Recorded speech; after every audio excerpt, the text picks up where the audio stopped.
Today I have the absolute privilege of speaking with what I would call my mentor, our business leader, our matriarch, the guy that knows everything. Our broker of record for RE/MAX Escarpment, Conrad Zurini, is here with me today to have a real candid conversation about what's going on in real estate, what's going on from a brokerage point of view.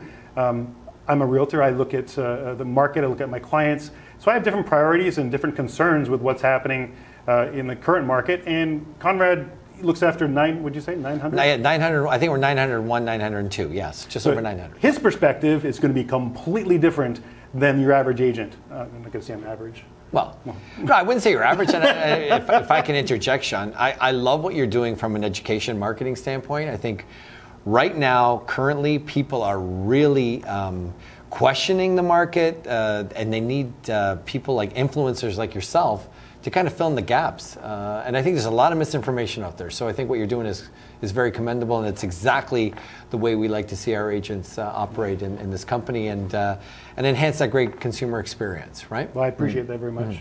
That's why it's called Real Estate, the Ugly Truth. Yes. Don't forget to like, subscribe, that kind of thing, because the more you guys like it, the more you subscribe, the more stuff I make, the more motivation I get. And this is why I'm doing this, to bring awareness to people. If you want sugar-coated, eat a donut. That's how I see it. Absolutely. And I treat my clients the same way, and I know you treat your agents the same way. Yeah, we're trying to be, I think, transparency. I think the trend towards transparency has been something that's been in real estate it's lagged behind other industries, but I think finally we're getting the message, and it's people like you that are, if I can use the word, fighting the fight, and again, bringing good content to the consumer to help them make a better decision, and that's what it's all about, really, at the end of the day. And you look at the trustworthy scale. We've gone through that. Whereas used car salesmen, insurance people, and realtors are probably on the low end of and I think the banks are the worst.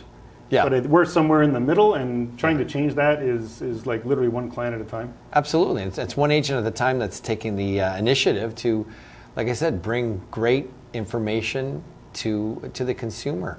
And again, we were just talking prior to this going on here, talking about that you sacrifice some of your sales, like your unit sales, because you're educating consumers to make better decisions. And now we see this huge opportunity in the market where we see these escalation in prices in Q1 of 2022, and now we're seeing some great opportunity. Even with interest rates, there's some great opportunities out there for people to start buying. And I don't think we're starting to see things level off. So I think this summer is probably one of the best times to buy real estate, I think, especially for first-time buyers getting into the market. I know I've seen the prices drop in the past month or so. Even my listings, I've seen them had to drop prices just because the market shifted so quickly. Yep. By the time the consumer catches up with the market, it's already moved on again. So you're literally playing catch up right now. So looking ahead, when we're talking with clients and buying and selling, we literally have to look ahead and go, what do we think 2 weeks from now is going to be like? Yep. Because by the time I have your house ready, staging and marketing and all that, a week and a half's gone by. The market could have shifted by then. So absolutely. And it's funny because real-time data is really what's critical right now. Look, we've got some really solid data for May that's showing some indications. Some markets, I looked at Ancaster, for instance. Believe it or not, 2 stories are probably up 1.6% over last month. So we've seen some activity there. Some of the runaway trains, like townhouses there, that escalated in price relatively quickly, are now they're slightly down from last month. So they haven't had the proverbial bottom. I think people are trying to guess where's the bottom and where's the top of this market. There's no question we can actually say the top of the market was February 2022. That's easy to find. We can see that. Where is the bottom? And the bottom could be different for different types of properties, different styles. Bungalows versus 2 stories and different neighborhoods. Burlington East, we're seeing it's shifted back to a seller's market. So the way you gauge it is by. It's the sales to new listings ratio. So if there are, let's say there's 5 sales and 10 new listings, so we're at 50%. Well, 50% is pretty much a balance. 50% is that balanced market. When we get to 40%, so only 40% of the inventory is being absorbed, then we're in definitely a buyer's market. When it gets to 60 and 70, now we get back to a seller's market. Well, now we're seeing 72%. So now that's actually happening in that market. And we've seen a trend where there's commuter, I would say these borderline commuter type neighborhoods. So hugging the Oakville border, we're seeing it in Bronte, hugging the Burlington border. It's very interesting what's happening in terms of people are finally deciding, hey, listen, I think I know what my workplace environment's going to be like. I'm going to be working more in the office 3 days a week, 2 days a week, whatever. So they're kind of, that's all shaking through. So people are making these really important decisions of where they want to live. Well, many people moved to work at home, but now they're getting recalled back. So making the decision to move out into the boonies to drive back into work is now not working. Yes. So we're still, I know we're seeing a shift of the difference between living out of town and in town is catching back up again. Yeah, and I think it was only a matter of time. Like those are great. There've been great areas that have really, Fergus and all these outskirts that did very, very well during the pandemic. How long was that going to go? Not sure. Right? I had clients in Cambridge. It was going nuts. It was insane. Yeah. Insane. I think she broke the record for the most amount of houses I've ever shown a client. 63. Jeez, that's a... Since October, she looked at 63 houses, put in 14 offers. So it's not like she couldn't make up her mind and just, some people can't. She was making decision after decision. Yeah, we'll take it, we'll take it. Yeah. Just forget it. 21 offers came in, 17 offers came in. Yeah. And then March break, right, when we saw the little bit of a blip, magically hers was number one and it was the best, and they chose because of the brokerage as well. Wow, amazing. So the listing agent actually said he appreciated the professionalism that obviously you teach us as we go through, and chose her offer. And she's like, "You're kidding." Yeah. Well, and that's critical right now. I think. Yeah. Well, you know what? When I phoned her and said, "You got the house." Yeah. What? You're kidding, right? After all those losses. Oh no, I want to show you some more. Right? Well, that's a great journey, and I think there's so much to be learned from that journey, and there's so many people that were going through that frustration. But yeah, it's interesting. What you're saying too, that picking the right company and the right agent, and I always talk about having shameless plug. Shameless plug. Well, I think, when we were going through that frenzy of offers, those 20 offers, and my advice to listing agents was you got to pick the right horse. And it's not always the best money. No, it isn't. Never. And as a matter of fact, we're seeing like some of those overzealous buyers that bought in February and January of 2022. We're seeing some of those deals not coming to fruition today because the actual appraisal is not coming through. And again, it's companies. Again, I don't want to. The ugly truth is it's smaller companies, part-time agents, and things like that. That they're flippant about it, and this is a serious transaction. It has huge ramifications when a deal doesn't close because that seller bought a place, with the money that they sold their house in February 2022. So it sets this whole domino effect, and a lot of times the weakest link is maybe it's a part-time agent or a smaller brokerage, which they're very flippant about. Hey, let's walk from the deal. And you think about buyers and sellers are making purchases based on promises. Oh, yeah, it is. The seller bought their house on the promise that the buyer for theirs will come through and pay them on time. The buyer did the same thing. Whether they even if they came from a rental, they had to give notice. First-time buyers that are coming out on the promise that you're going to sell me your house on closing. So, yeah. Well, it's interesting in the U.S. They went through it much longer, like that 2008 correction, recession, that type of thing. Apocalypse. Yeah, the apocalypse. We had, I don't know, there was probably 4 or 5 months. Maybe we went through 10. Maybe 9-10 months, where we were just trying to see what the consumer was thinking and where their heads were at. It lasted 5 years in the U.S. So those memories of that time really affected the market this time, because as this market was moving quickly, in a lot of areas where it was moving very quickly, sellers said, "Okay, you got to close 2 months prior, and I get to stay in my house for 2 months." Because I want the cash to go shopping. So they wanted to make sure it closed. So they were asking for much larger than life deposits, and they were saying standard in the agreement was that the seller got to stay in the home for 2 months after closing. To make sure they had the cash to go and buy their next property. Because their memories were short. They remember 2008 when the market shifted, people pulled out. So they didn't want to be stuck. So they needed the cash first. At least they've got their options. Exactly. So it was very interesting how the U.S. Market, they looked at it. They remembered that 2008. Ours was short-lived. Like our down, the little trough in the market. So now instead, what's happened is that some of these agents, gave bad advice to their listing, their homeowners, and they ended up like looked at the money and not at the security, and they ended up, with it not closing. But you know what? I'm happy to say those are few and far between in the company. We're seeing them, but it's not as rampant. I've seen in the news lately, but the buyers are more showing up in some deals. It seems to be mostly based Toronto way. For some exactly. reason. So yeah, I don't know, just because the market was really crazy. Oh yeah, and it shot up. Like I always, it's funny. My dad's, he goes back 50 years in the business, and he said, markets like Hamilton, Burlington will never, shoot up like a rocket, but they will never go down in flames either. So, again, that tempered growth has always been the backbone of this golden horseshoe, which why it's still a great solid investment. Well, it's like that circle of influence. You put a circle around Toronto, and each ring that comes out is a little bit slower, but it's affected by the Toronto market regardless, right? Absolutely. We've seen Hamilton prices triple since 2015. Yeah.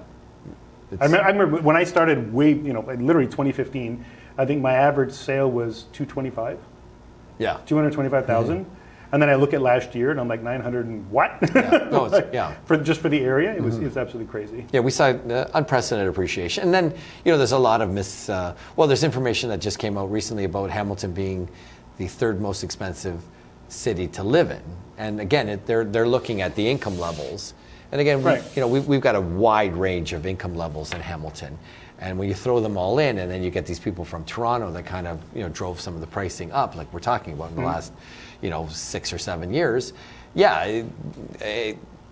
Wages have not kept up with the growth, but we've seen this monumental shift of consumers from other different areas. Demographics are different moving demographic into with areas, different incomes, right? So that drastically changes.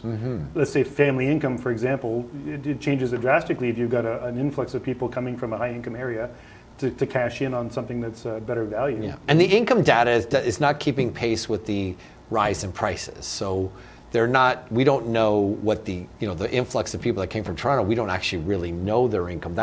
That's from census data. So we have to wait. We have to wait for that. So again, you're behind the curve. Yeah, they're behind the curve. So it's headlines like that I think us in the realtor community have to kind of explain to the consumer, well, this is what's really happening, and some of the data points are not moving as quickly as we're seeing pricing of homes. And that's why, again, I commend you for what you're doing. And yeah, that's the ugly truth of what we're doing. That's the other side of things. So that's the emotional side. And whoever gets out the story the fastest wins the day. But really, is it really conclusive evidence? Is it really telling the right story? And I think that's what's inherent in us as a realtor community to kind of explain what's happening, a little bit more detailed. One of my mottos has always been, even from day one when I first got my license, was the right answers to the right questions. Because you can ask a million questions, but if they're not the right questions, then the answers are useless. So to me, it's sitting down and explaining exactly what's happening, giving somebody the best advice possible as opposed to just worrying about the deal. So the buy equals commission. I saw that comment. Bullshit. That is not how it works. And if you have a realtor that works that way, ditch them. Yeah, and Sean, you've always looked, and I've watched you progress throughout the years. You're very much a holistic type of salesperson. You're looking at the bigger picture, and I think that's the key. And it's asking questions and it's peeling the onion. Like some people say they want to downsize, and then you say, okay, let's put the house for sale. But I find agents like yourself are going that step further. Why do you want to downsize? What are you trying to accomplish with downsizing? And then you're going to find out, well, you know what? I want to get some equity for my kids to buy a house. Okay. It's like the 7 levels of why, right? Exactly. Why do you want to sell? Because. Why? Because. Why? Because by the time you get to the 7th one, now you get the real reason why they want to go somewhere. Completely. Because then if somebody just said they want to downsize, and then, well, that could mean a number of things. I don't know. I don't think the first thing that would come to your head is that you want to have money to give to your kids to buy a house. Like, are you downsizing because you don't want to take care of the property? Or are you downsizing because you want to take some equity and put it towards your investment? Or are you downsizing, making a lateral move? You're trying to look at your non-recoverables. You want to reduce your taxes. That type of thing. Many people hear downsizing, they think of like downsize. So that exactly, I'll tell you what, I can get you a house in Niagara that's 4,000 square feet. I can downsize you into Oakville and you'll spend more. Exactly. Yeah. Oh, yeah. That's true. So it's not about the size of it. It's about downsizing their lifestyle and what they want to accomplish. Completely. And then somebody could say, I'm looking to travel. So then I can kind of identify, okay, you want to be able to lock your place up and travel and what have you. Well, then that's a whole different thing. If they want to take equity, then I got to have to move them out I have to go opposite. Out of the area and I have to find- move from yeah, Oakville more better value. to Niagara on the Lake, get them that better value. Yeah. And again, so it's this holistic approach. Look, financial planners, your physician have always done that.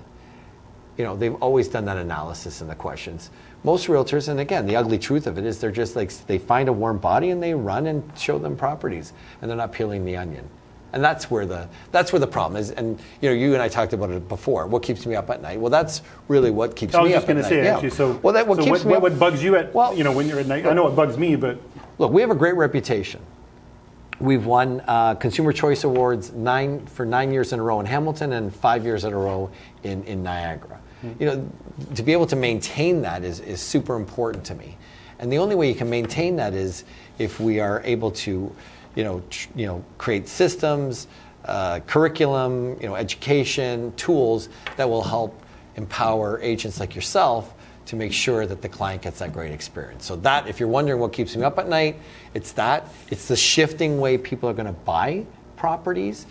Interesting, great article today about Tesla.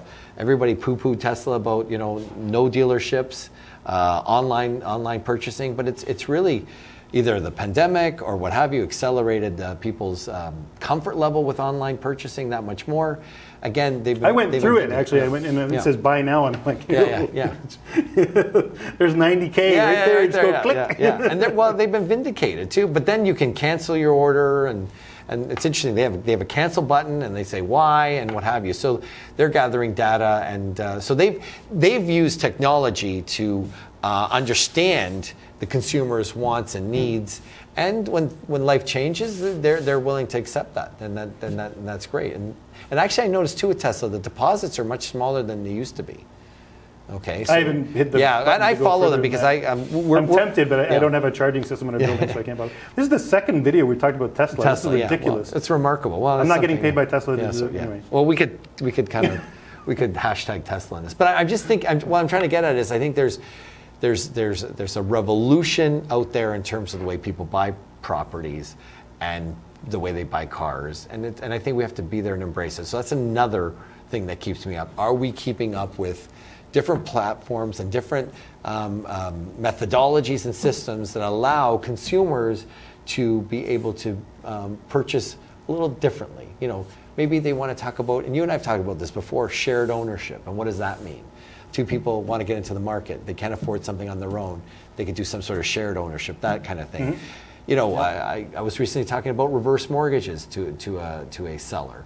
I've seen a lot of the share stuff happening with parents and children. Yep. Yeah. And instead of just loaning them whatever, they actually want title with them and they actually share the property. And what are the pitfalls that come with that? Like, is there some capital gains issue with that kind of ownership? What happens if, I always say, what happens if two little lovebirds, something goes wrong? Are the parents protected? All that kind of stuff, right? And there's trust agreements and things like that. So there's a lot of stuff to backfill, but there are these needs that are out there, and I think we have to create avenues and platforms to allow people to be able to solve these problems that are in their lives, and in a very efficient way. And it's not just the MLS, and it's not just running out and selling a house. So it's that holistic kind of approach to the business, and I think people have to self-educate themselves, and I think we have to be there with answers to solve these issues and pitfalls. Like, people just run in and jump and buy a house, and they're not thinking about what it means, the long-term ownership.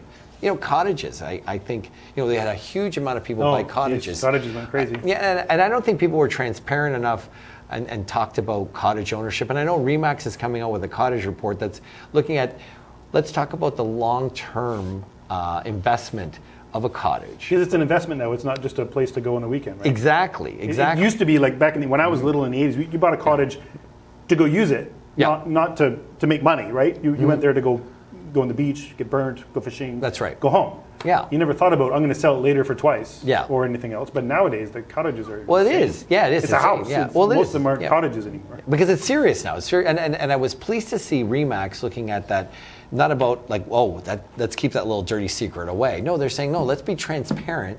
Let's tell the consumer. Let's really open their eyes, because it's really something very serious right now. And you've got to have the reserves. And you have to start to think of a percentage every year put aside for some sort of capital improvement or something to the cottage, right? Because you don't know what you're going to see when you come back and, you close it up, on Labor Day, and you don't know what you're going to see when you come back. The raccoons have moved in. Or what have you. It's a vacant home. Maybe you're going once in a while in the wintertime, but, our winters are harsh, and there's, issues, with the docks and your the sea walls and all that kind of stuff. It's a segment I don't think that's been talked about too much. Yeah, but and I think again, the pandemic really brought it out, though. Yeah, and I think that dirty little secret that we've kind of kept hidden, I think people should be aware of what they're getting into when they're buying a cottage. And then there's that whole ramifications of family cottage and sharing it and how that all works. And it's interesting. And there's been a lot of dialogue around getting divorced in a cottage. So it's multifaceted. I'm glad to see that this information is out there and people like yourself are sharing that kind of information and educating their clients. I appreciate that. I try very hard. Conrad had more of the ugly truth today than I did, but that's okay. I've got lots of time to throw my own 2 bits in, but I appreciate you coming out. Thank you very much. Pleasure.